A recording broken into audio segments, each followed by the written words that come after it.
Hands up. Okay, I'd like to call this meeting to order.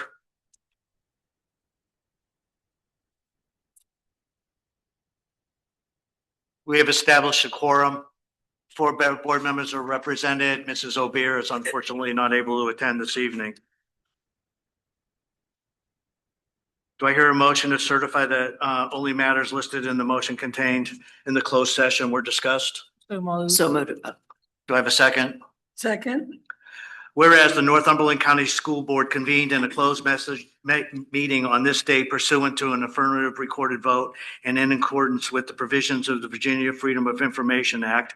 And whereas section 2.2.3712 subsection D of the Code of Virginia requires a certification that, to the best of each member's knowledge, only public business matters were lawfully exempt from open meeting requirements by Virginia law were discussed in the closed meeting, which this certification applies. And 2, only such public business matters were identified in a motion convening the closed meeting were heard, discussed, or considered. Madam Clerk, can you certify the board, please?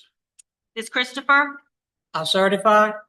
Ms. O'Beer is absent tonight. Dr. Crockett? I certify. Dr. Davis? I certify. Dr. Curran? I certify. We could all rise for the Pledge of Allegiance, a moment of silence.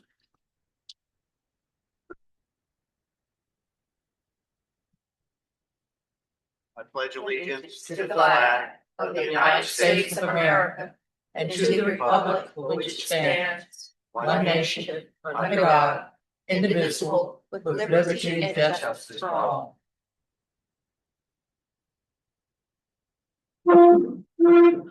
Okay, we're going to move into the closed meeting action items. I'd like to bring up the first item for the board. I move that the board allows the superintendent to attain verbal consent from the board members to offer staff positions and salaries to potential employees pending all hiring procedures with verbal consent of a majority of 3 board members, and that the vote will be recorded at the next scheduled school board meeting.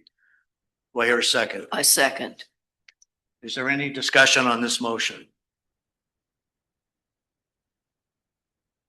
All in favor, say aye. Aye. Aye. Aye. All opposed? The motion moves 4-0. Dr. Davis, do you have any other motions from the closed session? Yes, we have several. I move the approval of the request of Ann Leary to transfer her sick leave as presented. Second. Any discussion? All those in favor say aye. Aye. All those opposed? Next motion. I move that we approve the supplemental request of Rebecca Schools, the VTSSP BIS coordinator, as presented. I second. Any discussion?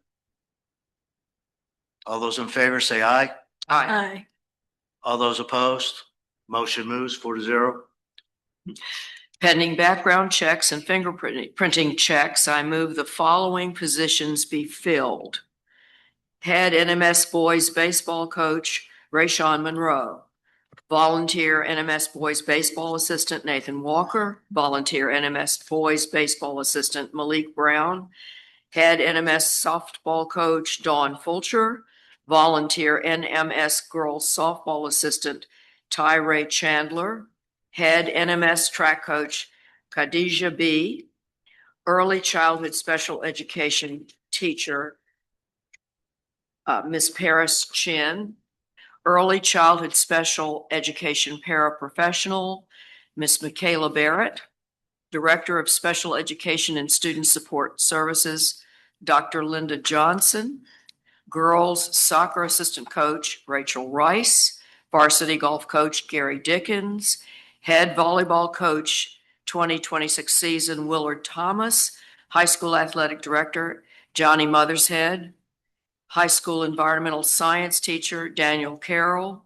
And Head Girls Soccer Coach, Aaron Doherty. Do I hear a second? Second. Any discussion? All those in favor say aye. Aye. All those opposed? Motion moves 4-0. Pending background checks and fingerprinting checks, I move the following be appointed substitutes: Ashley Prater, Talea Elmore, and Joyce Noel. Do I hear a second? Second. Any discussion? All those in favor say aye. Aye. All those opposed, motion moves 4-0. And finally, I move the board accept the following retirements and resignations as presented. Joram Regis, Administrator on Assignment, Central Office, effective February 5, 2026. Alexandra Hurt, NES Paraprofessional, effective February 19th, 2026. Amaya Ball, NES Paraprofessional, effective February 2, 2026. And Joyce Castor, Bus Driver, effective February 9, 2026. Do I hear a second? Second. Any discussion? All those in favor say aye. Aye. All those opposed? Motion moves 4-0. And that's all I have for the evening. Okay, so we move on to the approval of the agenda as presented. So moved. Do I hear a second? Second. Any discussion on the agenda? All those in favor say aye. Aye. Aye. The motion moves 4-0. I need approval of the minutes. So moved. I need a second. Second. Any discussion on the minutes? Any corrections? All those in favor say aye. Aye. All those opposed? Motion moves 4-0. Presentations, Dr. Leslie. The first presentations are going to be by Miss Shelley Lipton for School Board Appreciation Month. Good evening. We're going to start off with a quick video to show our appreciation for our school board members.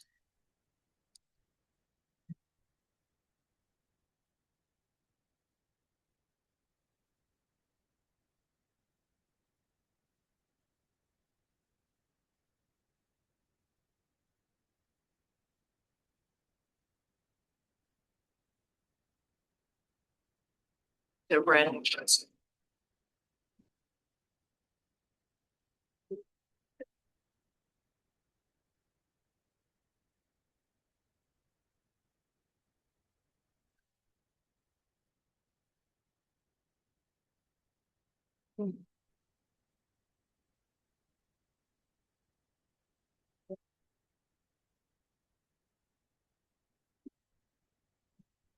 She's not voting.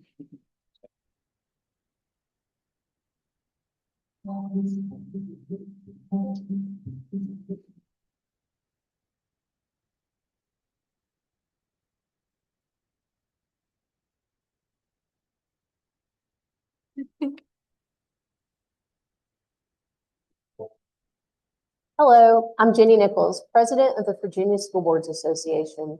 Each February, the VSBA recognizes School Board Appreciation Month. It's a time to honor the dedicated individuals who step up to serve on school boards across the Commonwealth of Virginia. This year's theme, From Strong Roots Come Endless Possibilities, reminds us that the strength of our schools and the bright future of our students grow from the steady leadership of local school boards. School board members play a vital role in shaping the future of public education. They commit countless hours to making informed decisions that impact everything from student achievement and school safety to budgets and policies. Most importantly, they do this as volunteers motivated by a deep sense of responsibility and passion for helping students thrive. As part of the VSBA President's Initiative, rooted in public education, we are reminded that the foundation of strong communities begins with strong public schools. School board members nurture that foundation through their service, ensuring that every student has the opportunity to grow, succeed, and reach their fullest potential. School board service is not easy. It requires courage, compassion, and the willingness to listen, learn, and lead, often in the face of complex challenges. Yet Virginia is fortunate to have so many committed individuals who take up this responsibility with integrity and purpose. This month, I invite every Virginian, whether you're a parent, educator, student, or community member, to join me in recognizing our school board members. A kind word or a handwritten note or even a simple social media post can make a meaningful impact. Your appreciation matters. And to all of my fellow school board members, thank you. Your leadership, advocacy, and steadfast commitment to public education are what moves our schools and our students forward. Let's celebrate the SBA School Board Appreciation Month by lifting up the voices and efforts of those who help guide the future of education in Virginia. Together, we continue to empower our students and strengthen our communities. Thank you so much.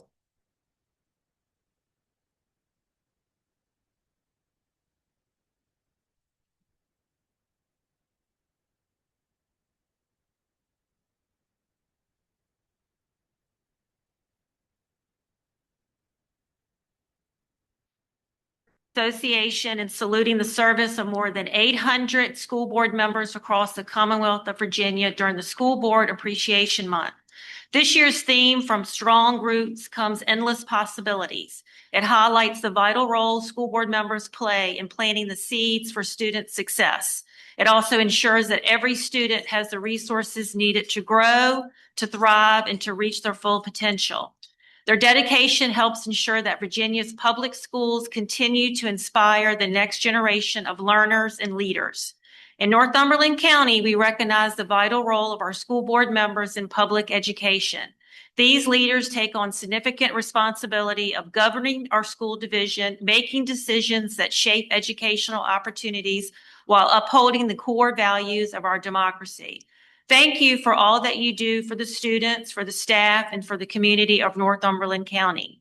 At this time, we would like to personally recognize each one of you with a certificate. Ms. Ashton is going to bring them to you, Dr. Dave Curran. Let's give him a round of applause. Dr. Cheryl Davis. Thank you. Dr. Carolyn Crockett.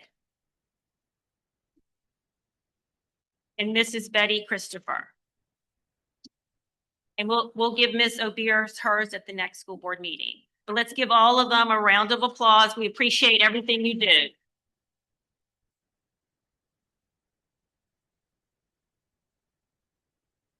So the second presentation is Ms. Williams for the multi-year plan. I'm going to first request that Ms. Ashton is going to recognize our Division Teacher of the Year.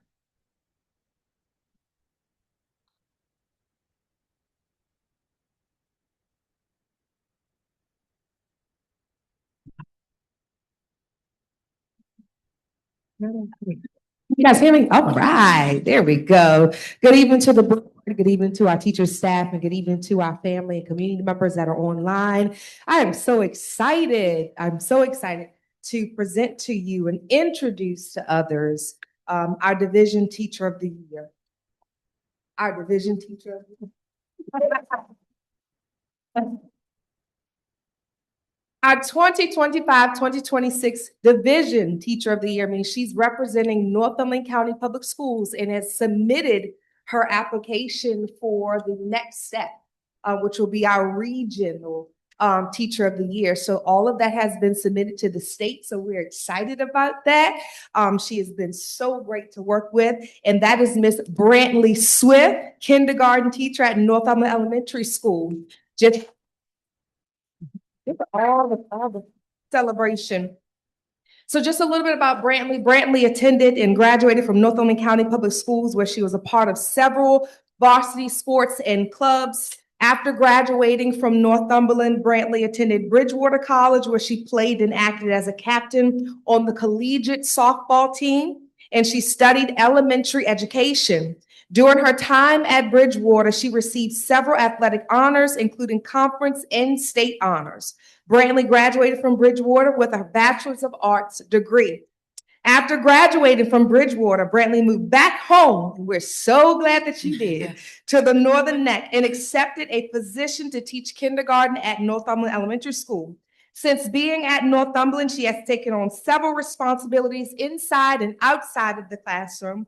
These responsibilities include coaching several female sports, acting as lead teacher during her second year of teaching, contributing to writing the kindergarten math curriculum used at NES, acting as co-point person during the launch of the Senior Buddy Program during our 24-25 school year, and then transitioning to lead point person during the 25-26 school year.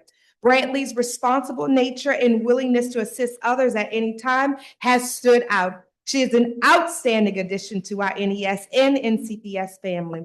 Brantley's commitment extends far beyond her work with the students and youth of our county. She is also a trusted and valued mentor to her colleagues. She never hesitates to support others, step in when needed, coach fellow staff members, and maintain a positive, enthusiastic love for teaching through every step of the journey. Brantley, if you would come toward us as we celebrate you even more. Amen. You know, we have to do a sash. Of course.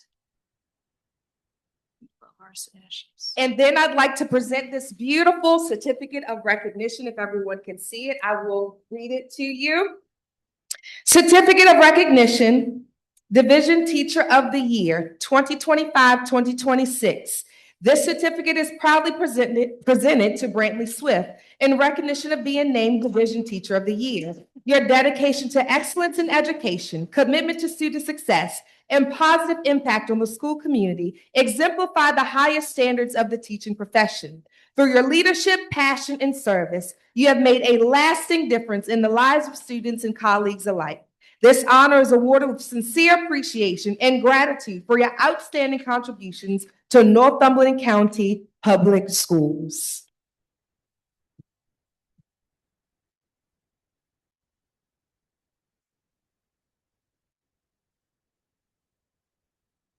So we are excited, and we're excited to see what the next steps and what the future holds. So we'll just wait to see what the state says. Good.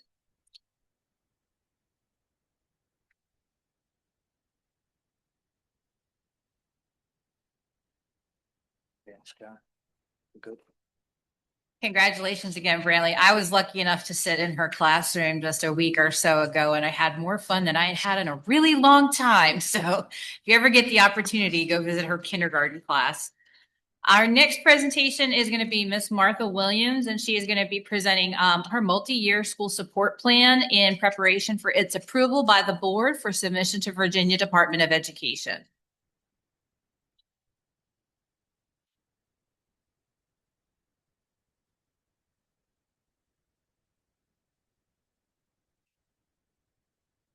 Good evening. Thank you for allowing me the opportunity to present our NES multi-school support plan. I believe that everyone has received the plan in its entirety already. In December, the VDOE reported that NES was low in the areas of both reading and math in special education. Students with disabilities was marked significantly lower. And the data that we found on this that we've had, but we dove right into, was confirmed by the ESSA data and the SOL map data that our improvement plan team pulled together. It addresses these areas with a 3-year plan on how our students with disabilities can get up to where they need to be. The data that we used for this in order to come up with the plan was the data that was submitted by VDOE on past SOL scores. It was disaggregated on different skills that we went through. After we went through the SOL data and the report, the ESSA report, we looked back in 23, 24, 24, 25, and 25, 26 fall and winter map scores, where we could further break down the areas that we were having difficulties. We pulled that together, looked at maybe what we needed, what programs we had. We found a few things that we immediately showed light on what we needed to change. So we have incorporated that in our plan, and I will try not to read it to you, but I'm just going to go over a few things. Our goal, our 3-year goal statement, is that by the conclusion of 27-28, our standards of learning scores will be for students with disabilities at 88% in reading and 85% in math. We have 3 measurable objectives. Our first objective for the first year is students with disabilities in 3-5 will achieve at least 40% of a pass rate by May 2026. The next, 3-5, will achieve 64% pass rate with students with disabilities by May 27. And students with disabilities in grades 3-5 will achieve at least 88% pass rate by May of 28. Those are the reading percentages. The math percentages, which you can find further in the report, but while I'm mentioning it, I'll put those in. Our math would be 42% by May 26, 61% by May 27, and 85% by May 28. In January 2027, we will have 100% of our special ed and special education and general ed teachers trained in the adopted curriculum for reading and math that specifically aligns with students with disabilities. In addition, 100% will also be trained in evidence-based practices for students with disabilities that are struggling in math. Implementation will be verified by monthly administrative walkthroughs, showing at least 90% fidelity to the instructional model. We will also use the fall and winter MAP scores to analyze students with disabilities performance in data and regroup students and adjust the intensity of the explicit instruction interventions that they are receiving if they're not meeting those growth targets. Intervention blocks will utilize explicit instruction, including clear modeling with guided practice and immediate corrective feedback. We will implement systematic and explicit instruction with fidelity. That is very important, the fidelity piece. We need to be sure that everybody is doing what they need to do to move these children forward. A lot of the discussion in our committee, I'll toss in here, a lot of our discussion was, are we using the appropriate intervention for that child? Often we look back and we say we have this intervention and we have that intervention. And it's like, well, this is that time for that child, or this is that time. Is that the best use of that child's time? Is that the best instruction for that child during that time to get them where they need to be? So that's something that we really need to look at with these programs. We need to be sure that everybody is highly trained in the programs that we've been using and in the ones that we've selected. And a lot of this plan is based on intensive training, spending time, making sure that we are doing SPIRE with fidelity. We are doing Orton-Gilliam with fidelity. We are using these programs as they should be used to the best benefit of our students, and especially our students with disabilities. I jumped a little bit ahead, but it's okay. We want to highlight targeted evidence with evidence-based instructional strategies that's used in the classroom. This should be seen by any administrator when they come in. They ought to be able to recognize, as well as our reading specialists and our math specialists should be able to recognize if we're using those tools and we're using them to the best of our abilities within the classroom and within small groups. The school will provide professional development that will give teachers and paraprofessionals the tools they need to work with these students. The MAP growth, formative assessments, summative assessments, MAP growth assessments, SOL data will all be tracked on where our students are. We will have PLC meetings in the plan for twice a month, but we also currently this year have had GLC meetings, and we've had them in the past. We're looking really at those specific students now that we have this information out, and we are looking at exactly where we can target the best use of the students' time with the best program to move them forward. So in these meetings, it's the teachers, it's the administration, reading specialists, math specialists, ELL teachers, special education teacher, and the counselor, and we all sit there, look at the entire child. We go over all the data. We break it up into who needs what, and then we try to, from fall to winter, what we just currently did was to place students in something that is specific for them when something else may not work. We don't wait until the end. We need to make those changes right away. If there's something not working, as we all know as educators, everybody learns differently. And so we need to move those students.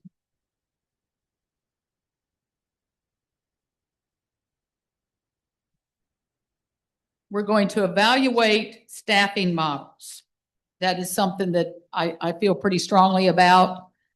We need to make sure that the staff that we have is in the best possible place, that their expertise, what they know, what they've been trained in is where it needs to be. And if they need more training, then we need to be sure that they're provided that training. Fortunately, we have several people in our building who have gone through extensive training in these programs, and so they can do some of the training themselves. Our staff, as you know, moving with me these last couple of years with Amplify, we've had a lot of Amplify training. We've had coaches in to go over this very year, to go over, are we using the Amplify with fidelity? Are we looking at some interventions? We also have a quote, a very small quote, under $400, to get Amplify to target our teachers on Amplify interventions that are in the program so that they fully understand what's available to them. So we're already working on that. They've been in, Amplify actually was in today, looking at a few classrooms, giving some feedback to our reading specialist on some ideas that she could use to strengthen the program. So far, our teachers have truly immersed themselves in it, and we have seen scores growing, but we need to target those students with disabilities, and they're going to need something a little bit different than just basic interventions. We need to close that gap.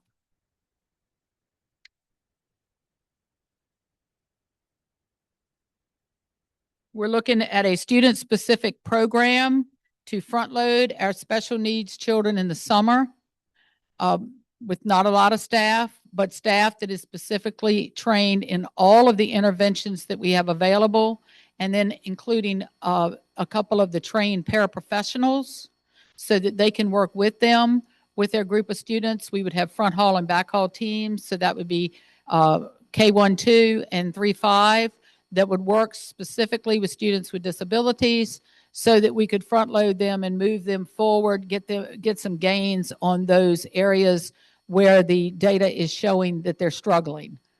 Find some new ways that we can present that to them and get them over that hump and moving forward and try to close those gaps up between school years. So that is one of our plans. The PLC meeting is the other plan. We do have federal funds for this.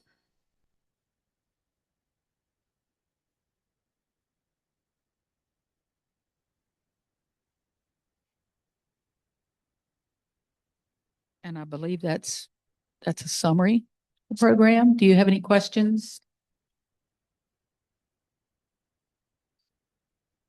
Yeah, I got a couple questions. Okay. I go through the document, I see that you provided data concerning the SOL pass rates at 33% for our reading students and 64 with a target of 64%, and a 35% of these students in the math SOL. And then you have aligned programs with using the VDOE criteria. I see that. But what I don't see here is how we're going to address the individual needs of the specific students that are in question here. As you know, there's 13 categories for special education students, and I don't see the alignment from here. I've stated previously that I believe that our teachers are content experts and can provide valuable insight to the special education teachers and to this program, and I see no reference to that in this document. I think I would have liked to see that there was more data used to drive what programs we're using, because the second goal or third goal, I'm not sure which one it is a reading goal. And it's based on understanding paragraphs. And I don't see any evidence from the SOL scores or from the SPED department that that is actually a goal that we need to address. Because there's no data to show that. I think that It would be, the tiers that you have here and the ESSA data that was provided to us tells us why we need to do this, because why we're a target, but we don't address that in this document. that came off of the VDOE, SOL data for the specific areas where they were weak. It also came out of the MAP data. I can give you that. I did not include it. I just sent the plan, but I have the data, that would support that. And the second part was, Well, aligning when you're aligning curriculum with data, and I just don't want to beat the dead horse here, but especially with special education students, there's not only the identification that the students have in terms of their deficiency, but that varies amongst each one of those different levels. And in order to achieve a better passing rate for our special education students, we need to address those students at that level. well, we don't And I put it all don't see together. that in here. I see that we're doing overview of applications, but I don't see that we're drilling down into where we should be, and that's at the individual student level. And this is something that, you know, I just want everybody to know I'm very passionate about special education, number one, and number two, I'm very passionate about aligning our curriculum with to address the needs of our students, so that that's the only way that we're going to achieve the distinguished categories throughout the whole entire division. So we need to set this as the example for how we're going to do that. We're going to be looking back at this and see the effectiveness of it. And That data that we use to put groups together, to see what programs they're in, to see what will help them. If this one has a weakness in cause and effect, and this one has a weakness on fact and opinion, or whatever the skill is that they have a weakness, they're grouped accordingly for their small group interventions. so If they have- the way that would work, right, is that we've identified that 35% of our special education students that didn't pass the SOL in reading are deficient in these areas. That's the data that you would use to come back and produce a plan. So that's all I'm getting here is that's how you use data to identify how we're going to move forward at the individual level, while at the same time doing it at the elementary level. Yes. And we use the data. It's not on the report. I can get it to you, but we use the data in all of our students. We need to hone in on our special needs students, but we use data to drive all of our interventions within the pod, the interventions with the teachers, the ones with the paras, the ones with the specialists, to look specifically at what their needs are and where they are and where they need to go. So you're once again, you're talking about data, but you're not presenting the data. Yes, well, I can get that. And I mean, we have to vote on this tonight, Dr. Leslie? Yes, we would need to request that it be voted on this evening for submission to VDOE. And I don't know if perhaps we could do that with the caveat that this stand as an overview plan, since this follows a template from VDOE, and then provide further information for those disaggregated groups in order to show how the disaggregated groups drove the intervention decisions. Does anybody else on the board have any questions, comments? We did have a plan before the state came out with the template that we had put together. I can also send you that as well, if that helps. But then we had the template that they wanted us to follow, so we followed the template. I apologize for not having that in there. All right, I'll move that we accept the multi-year school support plan with the caveat that the required data demonstrating individual need be attached to it and given to the state as well. Do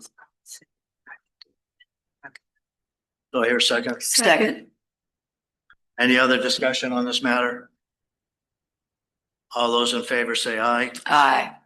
Aye. Anybody opposed? Motion moves 4-0. Thank you, ma'am. Thank you. I would also like to recognize the school board. Our school got excited, thanking you all for the great job that you do. And so we've spread everything out. It's a wide variety of Valentine's cards to thank you cards. So we appreciate you. Thank you. Thank you. Thank you. All right, as we're moving through the agenda here at warp speed before we get to the financial reports, I'd like to make a motion. I move that the school board establish representation on the Joint Finance Committee with the Board of Supervisors to consist of 2 members of the school board and 1 teacher selected by the board to represent the schools. I further move that this committee be charged with collaborating on budgetary matters, financial planning, and communication between the school board and the Board of Supervisors. Do I hear a second? Second. Any discussion on this matter? All those in favor say aye. Aye. Aye. Aye. Dr. Chair, I move that the school board appoint Board Chair Dr. Curran, Board Member Dr. Crockett, Teacher Heather Cockrell to represent the schools on the Joint Finance Committee with the Board of Supervisors. Do I hear a second? Second. Any discussion? All those in favor say aye. Aye. All those opposed, motion moves 4-0. I would also move that the board adopt the following policies: GAB-IIBEA, acceptable computer use policy, JFC, student conduct policy, JJAC, student athlete concussions policy, JJAF, student athlete cardiac arrest policy, and JJAG, student athlete extreme heat safety protection. These are recommendations from VSB that have to be done on a biannual basis. Do I hear a second? Second. Any discussion on the matter? All those in favor say aye. Aye. Okay, keep moving on. Point of order, Dr. Curran. I think we have left out the donations. That's later on, I think. That's number 6. Aren't we there? No. No, not there yet. I'm sorry. We'll get there. I'm out of order. Sorry. And we're happy to have your money. Sorry. I'd like to make a motion before the finance facilitator and director of finance get up here. We're voting on the budget tonight, and I take this budgetary process extremely seriously, and there are multiple variables that are in it. But one of the things I'd like to do is move that the school board director of finance, the finance facilitator, and the superintendent to conduct a comprehensive review of any proposed budget, whatever budget that may be, to identify potential cost savings and efficiencies, and to report their findings and recommendation to the board prior to the final budget consideration. That final budget consideration will be done by the Board of Supervisors probably in May, hopefully. So do I hear a second? Second. Any discussion? All those in favor say aye. Aye. All those opposed? Motion moves 4-0. And now we can come up with the budget. So now, sir, Dr. Chair, as Dr. Pika comes up, I'd like to move that the school board shift funding from our mileage account to the conference account in the amount of $510 to fund the VSBA conferences attended by Dr. Davis and authorized by our school board. Do I hear a second? Second. Any discussion? I just want to say that just so everybody understands that we're kind of doing things the right way now, so that we can't just lump money into one program and disperse it out as we see fit. We need to line item all the line items, and this board is self-regulating to make sure that we're doing that properly. So, And we are so thankful for your expertise, so we do it right.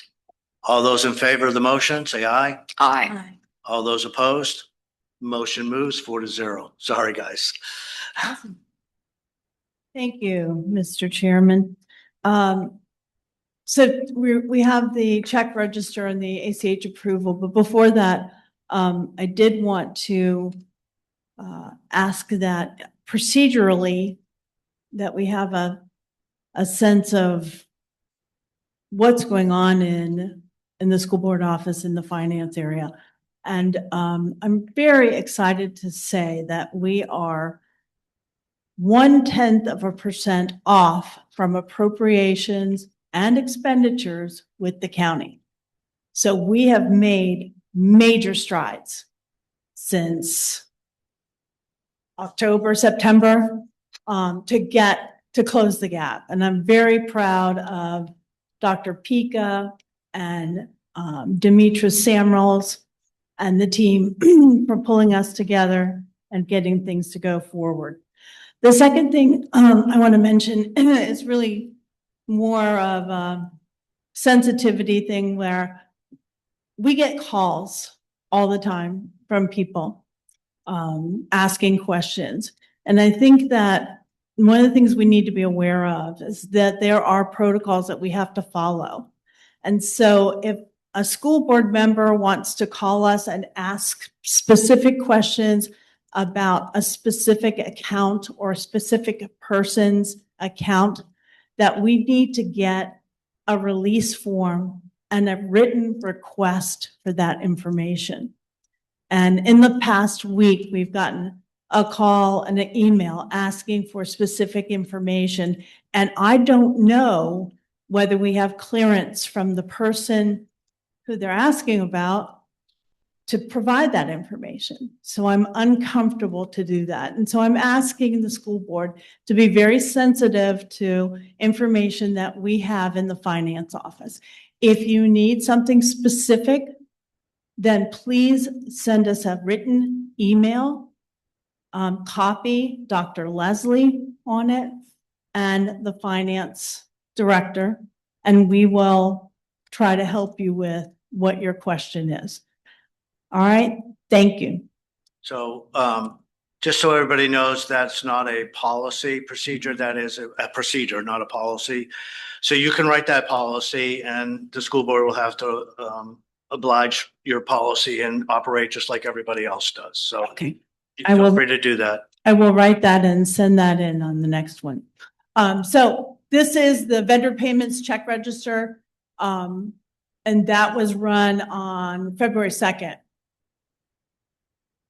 So we had a couple of ruined checks, but everything else went through fine. We had a discussion with UHY that was scheduled for today. UHY was the accounting firm that was working with the team over the summer to straighten out the financial reports, and we are still missing some revenue, and we are looking to get that booked in the system to make sure that we get our ASR report, that's the annual school report, and additional reports in on time or as per via VDOE.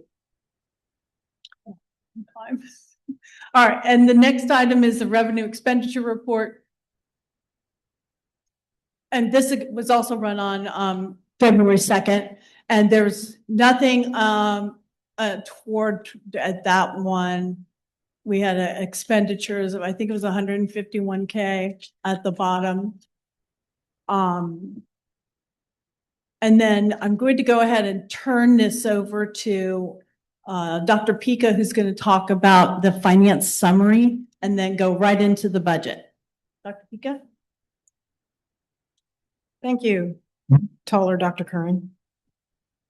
right, so we provide every month a short summary of what's happening. So as you can see, we've got revenue to date and expenses to date. We've got the year-over-year comparison.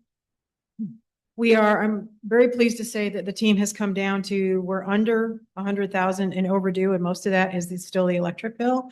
And there's a little bit of phone stuff in there. So the phenomenal work that the team has done to bring us what I would call almost current. We are still, we're trying to get most bills paid within 30 days. And sometimes, especially with the weather the way it was and over the holidays, we're a little behind, but we are much, much better than it was. We are shifting. One of the things I can also say is that we now, Dr. Kern provided you information that we're within 0.1%, 0.01. I want to make sure everyone understands that. The appropriations in the school system and the county system and the expenditures in the school system, the county system differ by less than 0.1%, which is pretty significant in terms of accomplishments from where we've come. We're ready to start reconciling formally with the county. This is all ad hoc reconciliation, but I think it gives you a sense that we're keeping a real close eye on things. We've also done a run on, there are roughly 870 account lines that are actively being used in the school system. Of that, it's the first one, the account balances remain unaddressed, Mercer. It's the first risk. Of that, there's about 170 accounts that are mismatched, meaning we're spending money out of the accounts that have no appropriations, or we're not spending money out of accounts with appropriations. So we now have a 23-page document that identifies a corrective action plan for each of those accounts. And it's going to require some digging. The objective with this report and this analysis is to make sure we have a true status of funds by April 1st, because that's when we go into the fourth quarter of the fiscal year. And we want to make sure that there will be no surprises or as few surprises as possible. Reconciliation is the next one there. And then new, as Dr. Kern just mentioned, there is a couple $1 million missing in revenue that hasn't been booked. The revenue was received by the school per the state Virginia Department of Education report. The revenue was received by the county treasurer's office per the county treasurer's report. But after December of 2024, no revenues were booked in the school financial system because there wasn't a finance director in place. School year still finished out in the black, absent these revenues, which are sitting at the county treasurer's office.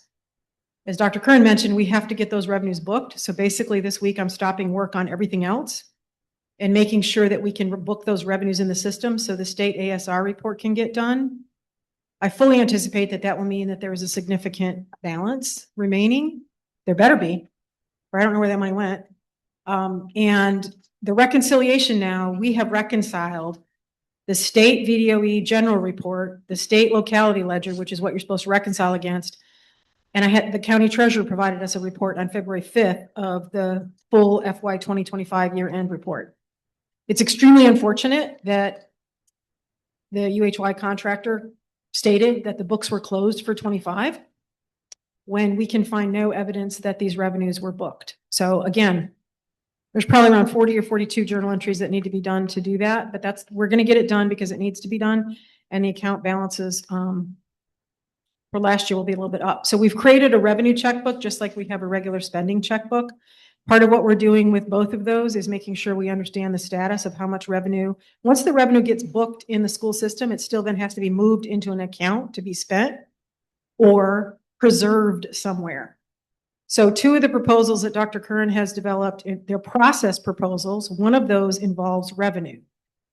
So we've been having some conversations at the Board of Supervisors with respect to what we do with revenue that the school has on hand that should not be spent because it wasn't necessary for this year's budget. So what we're going to start doing is we're going to be taking revenue, and there's a supplemental appropriation request. This leads right into the next item. There is an appropriation request that y'all have in front of you, which I can't see, which is to accept a vision screening grant, a security grant, and then a refund on overpaid state taxes. The amount of money that we're asking for to be approved, this has to go to the Board of Supervisors to be approved, but it needs to be approved by y'all first, is almost $196,000. The vision screening grant will go out the door to the folks that are doing the vision screening.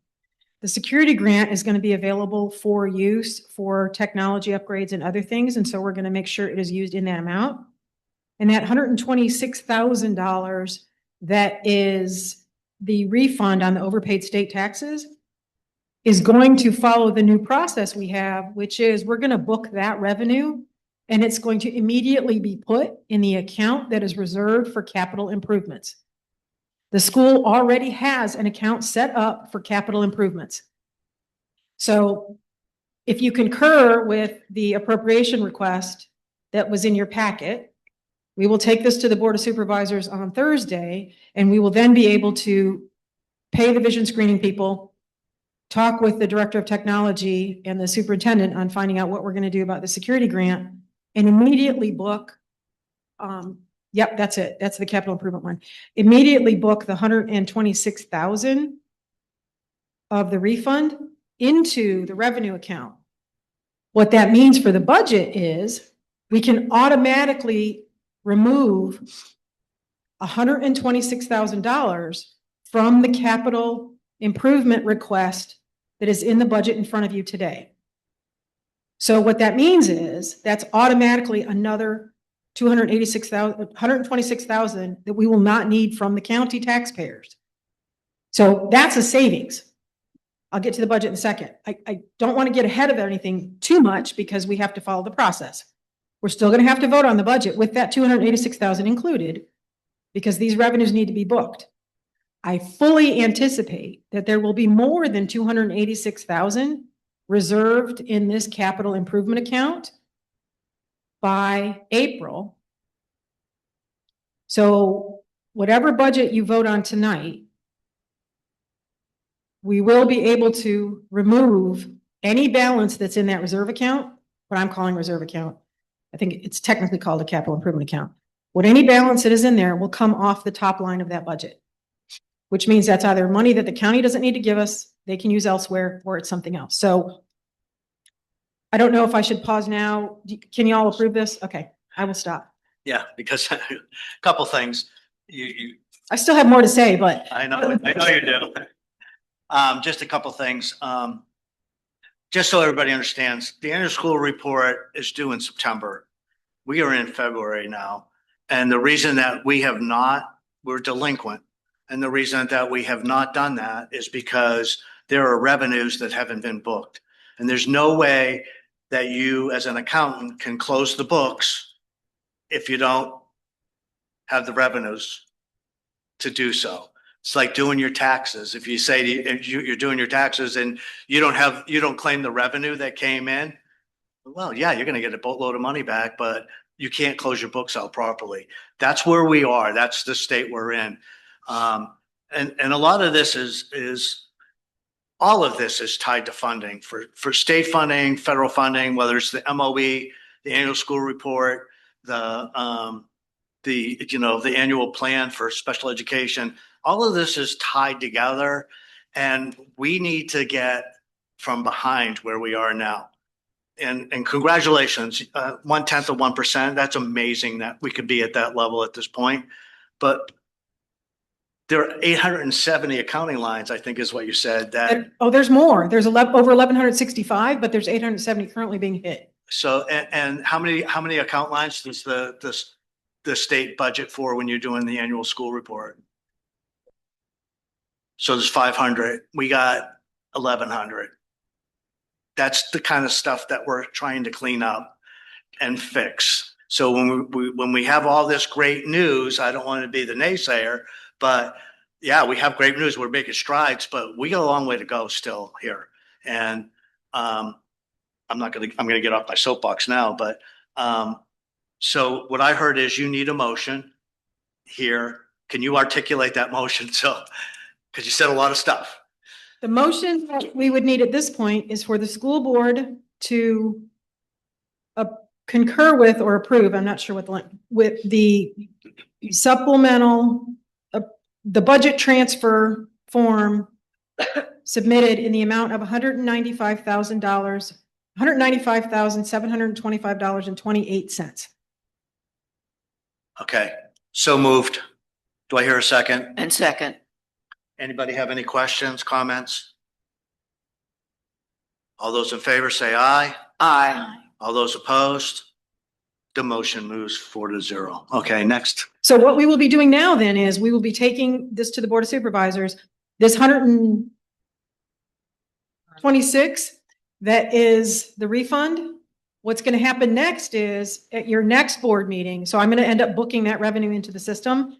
And right now, the priority that it's going to be booked with is going to be the NES playground, because that's a priority that's been talked about now. You will get a motion at your next meeting requesting that, basically saying, this is what we did. Are you okay with this? That money will sit in that account per state code, per the Code of Virginia. It cannot be used for any other purpose than what it's booked in the system for. So it's going to be the playground. When the next thing comes in terms of if there's a phased approach, if there's bids, then what we will do is come to you to move that money from that revenue account into whichever of the 1,165 account lines we're going to spend it from. So what we propose is every month you will get a report on what is in that balance in that fund. So you'll know how much money has been set aside for capital improvements. This does not take the school out of the county capital improvement process. This sets up a place to put that money so that it's not spent and we have money for the projects. Okay, so that's that. Another process improvement that we're making just for awareness. Currently, there is a cafeteria fund that basically generates revenue. For several years, from 20, 21, 22, and 23, I think, the county auditor identified that there were excess funds in that account and they should be moved periodically to another account. That has been happening for about a year, I think a year and a half now. The process by which that is happening is rather ad hoc. So we're putting in place a formatted process whereby the money from that account will be moved from the checkbook it's in now to the county checkbook, from the county checkbook into the school nutrition fund as a supplemental appropriation. That's what's happening right now. There's just not a paper trail for it. So we're going to create that paper trail so that it can be viewed by anyone that's interested. So that's the other process improvement that we're going to be hitting. Okay, so that takes care of the two process improvements, the supplemental probe, onto the budget. So you have seen the process that we followed was briefed in November. We held a public engagement session. We held meetings with all of the directors at the school for each of their budget areas. We met multiple times with the superintendent. The budget that is aligned with the guidance that the county issued is what I'm going to speak to.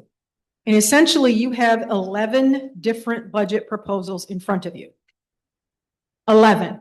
I get it. It's like the toothpaste aisle. There's a little too many. However, we had to identify, we had comments from the superintendent has a statutory responsibility to recommend a budget. She's going to speak to that. The county budget guidance was clear about what the Board of Supervisors said they wanted to see in terms of compensation increases. All the budget proposals you see in front of you prioritize student learning and student outcomes. There were no changes that were made that would be detrimental to student outcomes. That was the first priority. The school board set that, the Board of Supervisors set that, the superintendent set that. The next thing was every single budget provides every employee at the school a compensation increase. Every proposal, whether that's absorbing fully your insurance costs or providing a salary increase. There is no budget proposed this year which does not provide a compensation increase. There are options about the size of that increase. The other key priorities in this budget, we have been talking with the director of technology. It is clear that the school needs to plan for technology refresh. This budget includes funding for a technology refresh to start that. This budget also captures a couple $100,000 in expenses that had been paid by the school over the past few years, but never included in the budget. So this budget proposal, the 7 budget proposals that are within the county guidance do not cause any tax increase. The 7 budget proposals that are within county guidance are at or below the 14. The battery. Your 3 minutes is up. I'm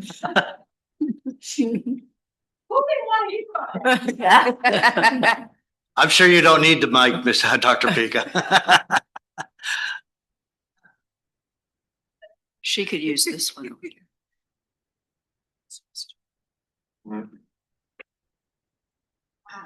Got it.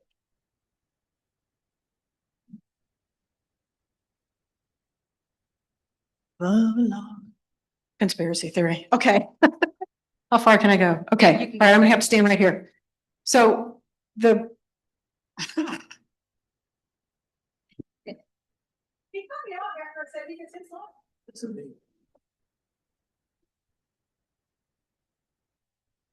So the 7 proposals are at or below the county funding.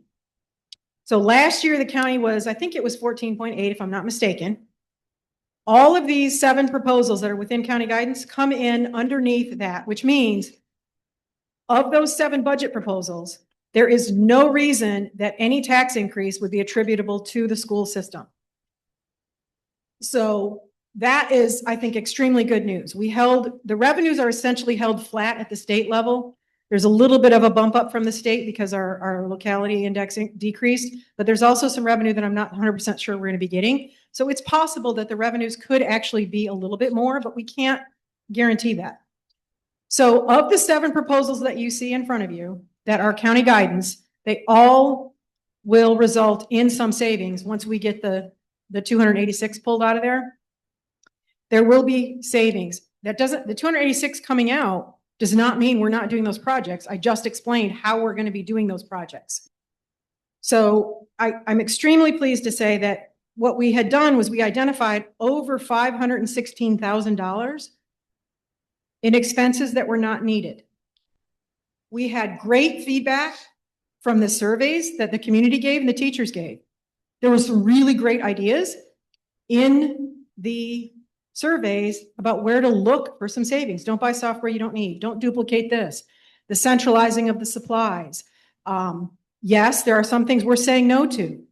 And anyone that wants to can go to the school website and see what those expenses were. We went through those line by line. We did not truly zero-base the budget. That's from Mr. Williams. We did not truly zero-base the budget because we didn't have time. I would love to do that next year. That's going to start July 1st of next year.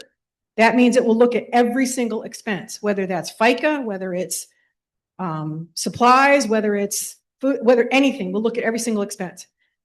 So what I also did was provide, the budget analyst and me cannot give you guys numbers without doing projections. So Mercer, if you can go to the very last slide, please, number 8, pretty please. There we go. The 7 budgets that are within county guidance that will require no additional tax increase for the school once we get the revenue stuff booked will also break the cost curve, this cost curve. If we continue providing the same raises and covering the same insurance every single year, within 3 years, the salary and benefits portion of the school budget will be more than the entire budget in FY24. That would be holding all our regular expenses flat, which, as we know, with fuel and electricity is not possible. So whatever you're considering, you must look at the future, because any proposal that you vote on tonight has a 10-year tail. And if the curve continues, you can see where it goes for salary and benefits. So that presumes all else stays the same. That presumes we have the same number of positions always. That presumes that they're always paid the same. That presumes everything stays the same. This cost curve actually includes no increases for contract, for things like purchase services, supplies. All those numbers are held flat. This only adjusts for the salary and benefits increase. I can't say that the school will always have the same number of people it does today, but that's what will happen if that happens. So I'll pause. I know Dr. Leslie is going to go over the superintendent's portion of the budget. I also wanted to let you know that, again, that as we had mentioned, because the full revenue isn't booked, when you look at the school nutrition budget, the FY25 revenue is only like at 325 or something like that. That doesn't reflect the full year because it's not booked yet. But the history of the spending there is where we're at with those funds. Those traditionally are pass-through funds. Depending on which option you pick, the projections indicate that we will be out of carryover money and some things will need to be looked at in that budget in the future. So I'll pause there to see if there's any questions, or Dr. Leslie, are you going to go right into yours and then ask questions later? I don't know your preference, Dr. Kern. Does anybody have any questions for Dr. Pika?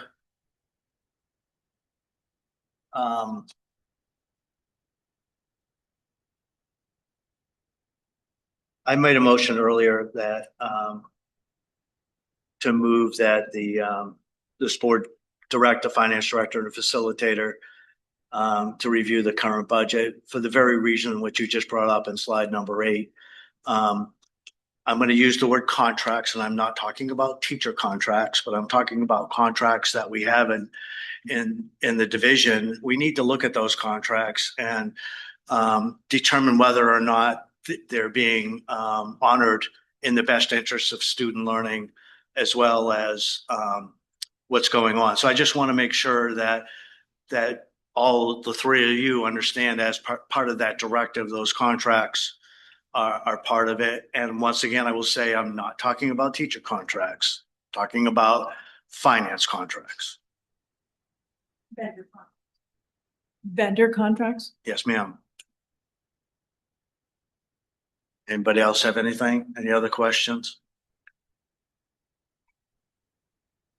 All right, Dr. Leslie, it's your show. It's your budget proposal. Well, thank you, Dr. Curran. So yes, I was able to meet with the finance facilitator and the finance director. And of course, we had the open public meeting. Prior to that meeting, we had made some suggestions, which were to look at compensation increases in the amount of a 1.25%, which would constitute for the school system what is typically given as what is called a step. So we explored that, as well as using some teacher feedback, a 2.5%, which would be the 1.25 give or take over 2 years, since there was no compensation increase last year. And then we did request, and Dr. Pika obligingly ran all of the numbers, which was wonderful, for both those increases as well as what they would look like shaking out the numbers with us absorbing the 10% increase for employer contribution to health insurance, and those numbers you can see here. In looking at this initially, I was perplexed because, of course, I also take the budgeting process extremely seriously, and an increase in taxes is not something I'm interested in. But I am also interested in making sure that our teachers are compensated, and that we are looking at compensation increases for them as well as insurance. So essentially, while I would like to see the county revenue remain steady that comes to the schools, I'm in full support of a 2.5% salary increase and a 10% employer share insurance for teachers. However, I know we have to make a decision on this budget tonight. Dr. Pika gave us a lot to think about with being able to move those revenues, taking off that money for the capital projects. And then Dr. Curran made the motion of allowing us to look into any further cuts that we would be able to make in order to hold maybe that county share steady, not looking at a tax increase while still supporting that 2.5 and the 10%. So my ask to the board would be to consider approving the budget with a 2.5 pay increase and the 10% for the employer share of medical, with the caveat that the finance director, the finance facilitator, and myself, as given in the motion from Dr. Curran, didn't diligently, I can't get the word out, work to identify any further cuts on that budget in order to keep that county revenue solvent. Okay, thank you. Just so everybody knows that the school board's been given the 85 million different budget preparations that we've done, had the opportunity to review them. So I'm going to open it up to the board now. We have Dr. Leslie's recommendation for a proposed budget. And I'm going to say that 100 times tonight. It's a proposed budget. It is not the final budget. we are going to work diligently on this, but I'm going to open it up to the board and see where they want to go.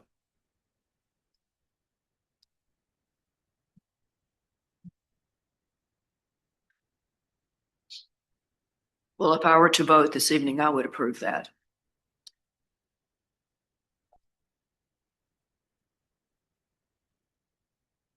Does anybody on the board want to entertain one of the other budgets at this time?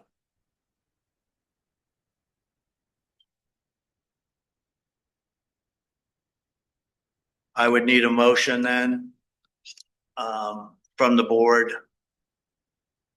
to adopt Dr. Leslie's. Suggestion. I move that we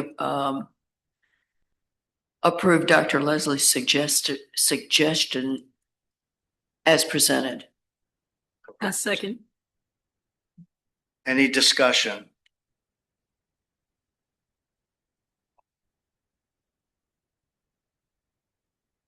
Madam Clerk, can you call the roll, please? Ms. Christopher, I certify. No. Oh, wait a minute. Yes or no? Yes. Ms. Obeer is absent tonight. Dr. Crockett, Yes. Dr. Davis, Yes. Dr. Curran. I'm going to make a statement. I hope everybody listens very carefully to this. As I stated earlier, I take this budgetary process very seriously, and I'm willing to put a lot of work into it in the next 4 months. But as the school board chair, I'm going to be abstaining from voting on the school budget at this time in order to preserve my role and responsibilities as a member of the Joint Finance Committee. That committee is tasked with evaluating the broader fiscal impacts of the proposed school budget, including its potential effect on taxpayers, any resulting tax implications, and its alignment with other pending financial actions. At this point, several critical variables remain under review, including the governor's proposed Virginia budget, the pending county budget, and the recently ordered financial review intended to identify potential savings and efficiencies.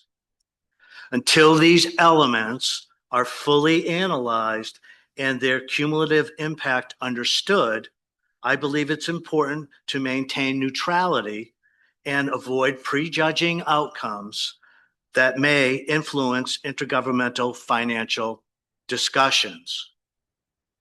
I want to make it very clear that this abstention should not and must not be interpreted as a lack of support for our teachers, staff, or students. I remain fully committed to advocating for adequate and sustainable funding for our schools, while also honoring our responsibility to taxpayers and ensuring the budget decisions are informed, transparent, and fiscally responsible. I sat here last month and I told you that the buck stops with me, and I still adhere to that. It does stop with me, but it would be improper for me to get up here when I don't have all the answers to the questions that I need. I have listened to the budget meetings. I have written down and taken notes from all of those meetings, and I will be sure that those concerns that the teachers have and the citizens of the county have are made public to the Joint Finance Committee and to the Board of Supervisors. This motion passes 3-0.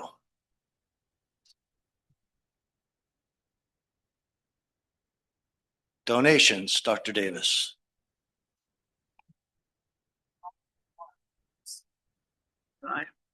My back on, thanks. We have several. Are there any, is there anyone in our audience who is here to present in person? Well, I am. So I'd like the three principals to come forward, please.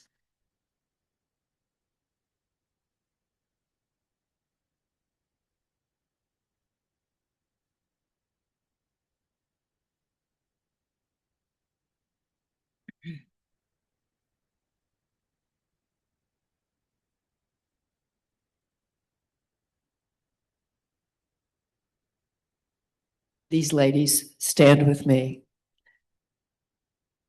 Every year for over 30 years, the Chesapeake Chorale, of which I am the artistic director, has presented the donations, the money that we raise through ticket sales, to the public schools where the members live who perform with us. And Northumberland has always supplied us with wonderful singers.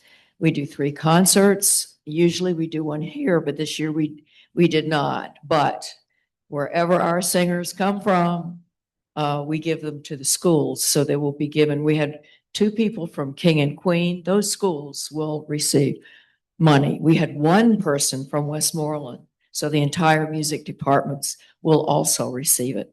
But this year we have some money. So we are donating $1,500 to the music departments in the elementary, secondary school, middle school.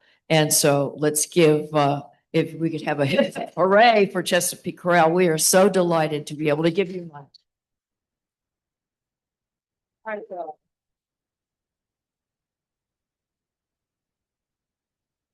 And this is for the elementary music and the band and the chorus at all 3 schools.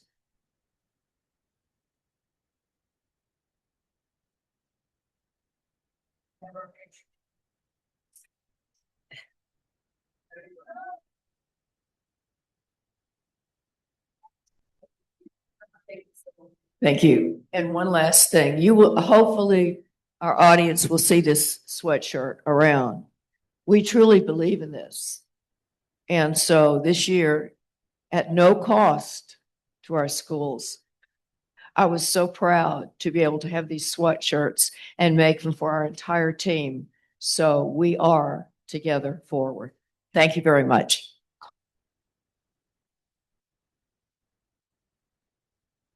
Thank you. I'd like to make a motion now to accept the donations in the following order. Teacher of the Year, T-shirts, cutting board, an anonymous donation, $150 to $200. Office supplies for NES, Calio, Moose Lodge 917 in the amount of $1,000. As Dr. Davis just stated, the Chesapeake Choral, Northumberland Public Schools, $1,500. The Copel District Fire Department, Station 6, toys for the VTTS carts at NES, $300.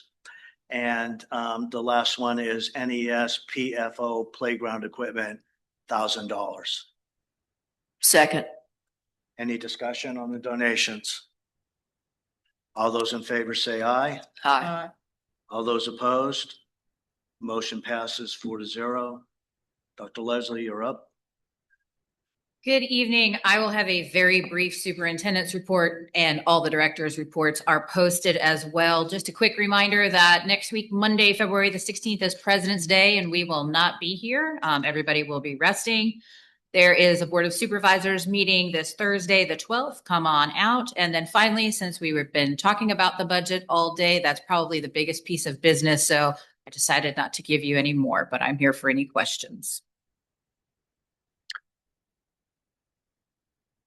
I would move that we just accept the reports from the directors and the principals at this time as written. They're online. Everybody can read them. We're getting way late on time here. So if everybody's okay with that, I'd like to move into open comments. Is there anybody signed up, Madam Clerk? Karen Baker.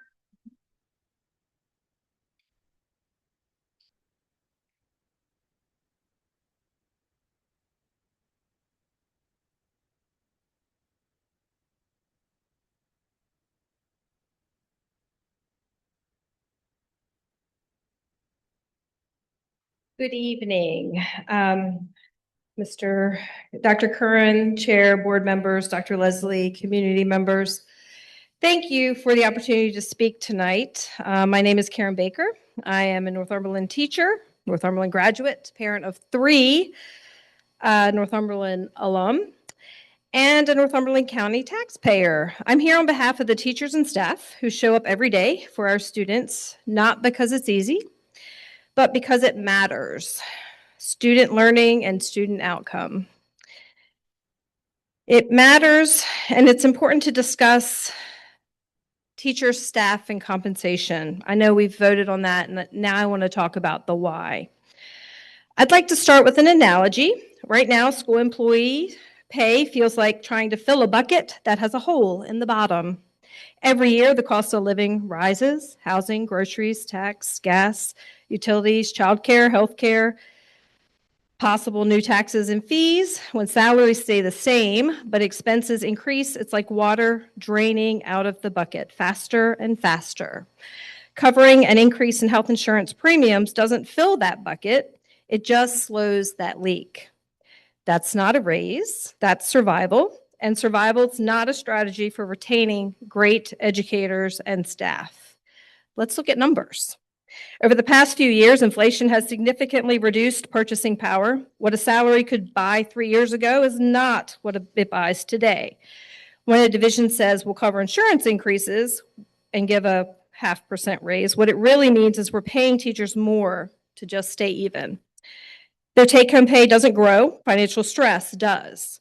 Last year, teachers and faculty in this division and the county did not receive a step or even a cost of living increase. That means 2 consecutive years of possible reduced real earnings when adjusted for inflation and rising expenses. In practical terms, that can mean delaying medical care, taking a second job, postponing home repairs, which then lead to higher cost, affecting retirement, since retirement is based on average salary compensation. Not getting steps and or a raise affects the retirement of all employees who participate in VRS, and or questioning whether we can afford to even stay in a profession that we love. This isn't happening in a vacuum. Teacher shortages are not theoretical anymore. Student learning and student outcome will be directly affected by these decisions. Districts across the state and country are competing for shrinking pools of licensed educators. Teacher shortages can and do lead to larger class sizes, canceled or reduced course offerings, fewer dual enrollment courses, increased online courses, or hiring uncertified or underprepared educators. Nationally and in our district, subjects such as special education, math, and science education tend to have the highest vacancy or uncertified teacher rates. Nationwide, about 8% of teachers leave the profession annually, and another 8% change schools. So roughly 16% overall per year. This includes retirements, resignations, transfers. Low-paying working conditions are major contributors to this turnover. Other data suggests that it's actually 23% of teachers who left their school or teaching role in a recent 1-year span, combining moves to other schools and departures from teachers. Surveys from Education Week show that low compensation and low pay is the top stressor for teachers, with a significant share leaving due to compensation not keeping pace with comparable professions. Compensation is one of the top factors teachers consider when deciding whether to take a teaching position, stay in their current position, move, or leave education entirely. When neighboring divisions offer stronger salary growth, we risk becoming a training ground where teachers gain experience and then leave for financial reasons. And also when teachers are looking for where to become an educator, one of the things they look at is our step scale. Meanwhile, the profession itself has grown more complex and demanding. Teachers are expected to accelerate learning recovery, address student mental health needs, manage increased usage of AI, implement new curriculum initiatives and higher testing cut scores, integrate technology such as AI, differentiate for a wide range of learners, and maintain communication with families. These responsibilities are layered on top of planning, grading, professional development, instructional time. These responsibilities have increased, not decreased. Excuse me, we have a 3-minute time It is limit and you've spoken for 5 minutes. Okay. I'm sorry. Okay. Hold on a minute. Hold on a minute.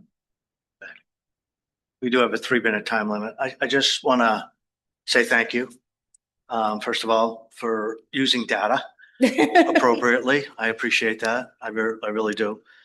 But as you were speaking, especially in the first part of what you were talking about, you made the argument for everybody in this county as to why everybody in this county deserves a deserves a that. raise.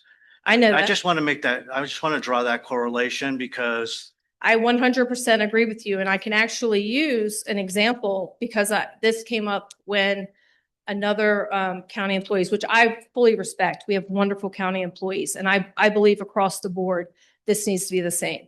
but And- I just want to make the point that this is not just I'm a teacher issue. This is across the county, and I I completely can make agree, the but I'm arguments for the speaking police department from- like you made for Absolutely. teaching and for DSS. and others. paramedics that want like 20 years experience and I master's will degree. make sure, I completely 100% agree and I understand. I will. But I make also sure- agree and know that this is reality that we're facing and we are the feeders for our alumni. We feed into these professions and I am a taxpayer. I'm not saying this. I completely 100% I don't mean agree. to, I don't mean to interrupt you, but you're making the argument for everybody and everybody, nobody got a raise last year. We're aware. That's the bottom line. So I appreciate you coming up here. I appreciate you doing data. I will make sure that your voice is heard in the Joint Finance Committee meeting, along with other people that have spoken. And that it affects everybody, not just the teachers. It's everybody in this county. So can I ask, are we eliminating the step? Are we No, eliminating we the step can scale? comment. Open comments after they. We So are we can- now eliminating the step scale? Is that not a current? I'm gonna cut you off there. We had a good conversation. Let's go with that. I'm aware of that. I will bring it to their attention. Okay? Okay, Thank you. thank you. Dr. Chair, with all due respect, we need to limit this to 3 minutes. I do. I understand that, but I also want people to be heard and I don't want them to come up here and feel like they're going to be cut off when they're trying to make a point. Is there anyone else signed up? Anybody online, Mercer? If you're connected by phone, press *9 to raise your hand. If you are on an app or computer, click react and then raise your hand.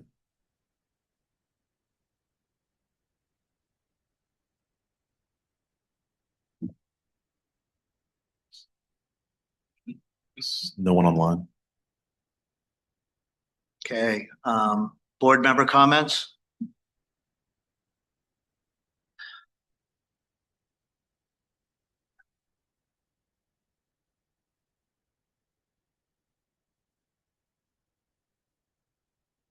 I feel as though that this is a very vital situation in which we are dealing with.